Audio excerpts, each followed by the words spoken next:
Hi guys, welcome to my video. So in this video, I will answer 6 questions. First question is, what are the most common architectural styles in cities in my country? For me, there are two most styles of cities in my country. First is futuristic style.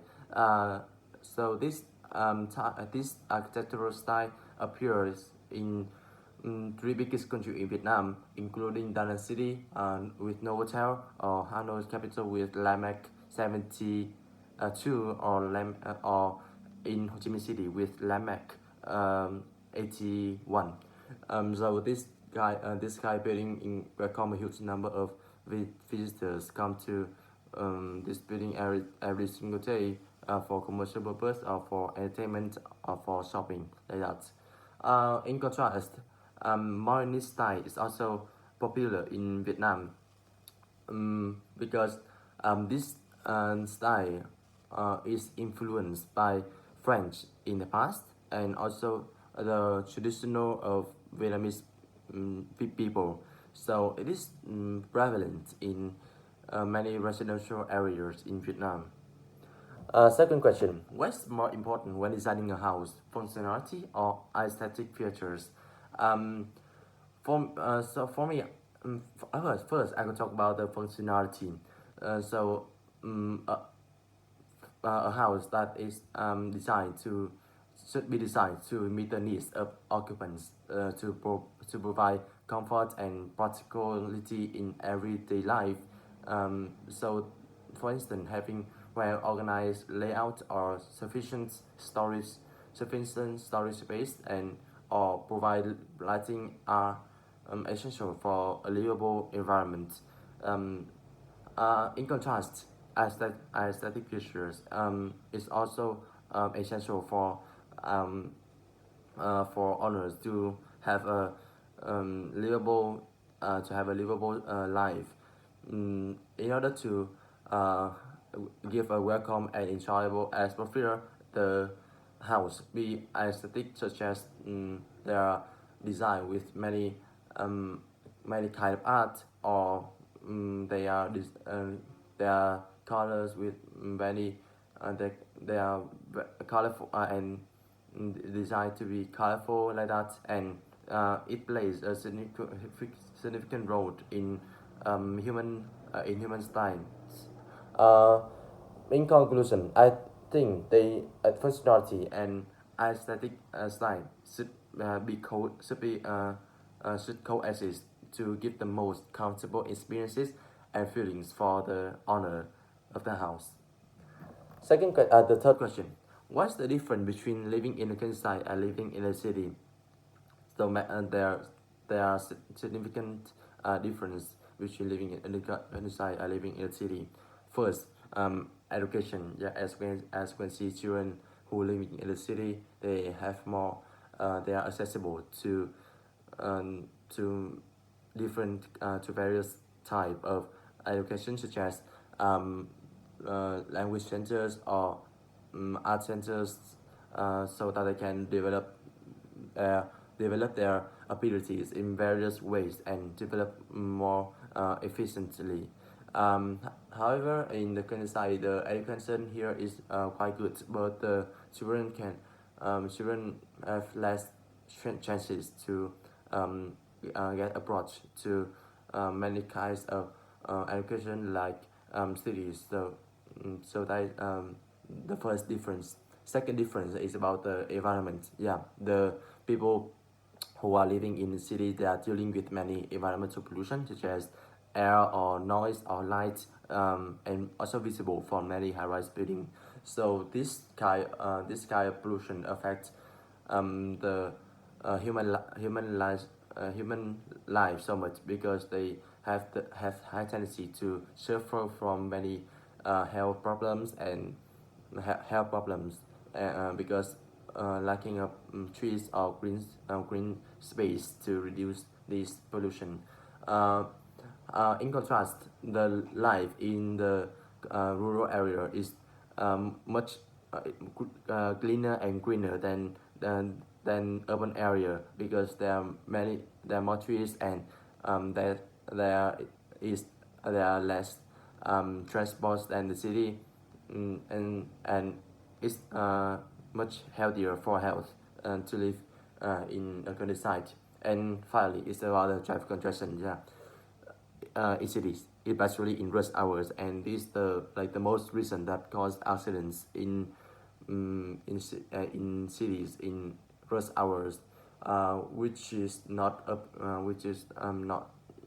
don't appear um, in rural lifestyle, because there's few transport and the life is very peaceful in a rural area. The fourth question: should the city try to preserve its old historic buildings or replace them with modern buildings? So first, I will talk about the modern building, like high-rise building. So this kind of building promotes the tourism uh, and and have uh, promote tourism and meet the needs for entertainment and shopping so much, and um, gain the high profit for every single day from because of the huge amount of tourists every day.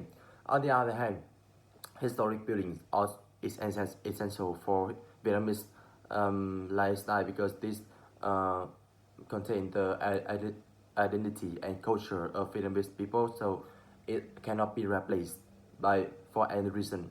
For me, a city should combine these two kind of building in order to get the both benefits, like to benefits from tourism and also benefits from the cultural. Tourism can appear in both modern buildings and also historical buildings like that. For example, in Huế City, yeah, Huế City um, they has it also has ancient town, and also has citadel, and also welcome a huge number of tourists for many high-rise building, modern buildings like that, for commercial purpose like that, and it gets success in various way. So we should learn from Huế City in this point of view. Yeah, history building or modern building. Yeah. What difficulties do people have when live in a city? Um, First is about the pollution. Yeah, the especially challenges, especially challenge for people who are living in the cities, because they are suffering from um, many problems from environmental pollution, such as airs or noise, and this affects their health so much, because of lacking of green space and trees, and the density of transport is very high. So it's very high, so it's not good for their health to live in cities. And second is cost of living, with is because the cost of living here is extremely expensive. For example, many university students now are finding it hard to find a hostel because of its price, and it's so far from their school when they are studying in the university.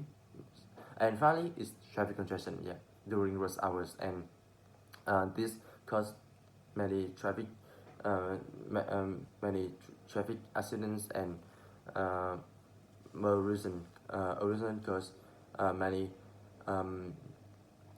cause many other problems from traffic congestion during particularly during rush hours.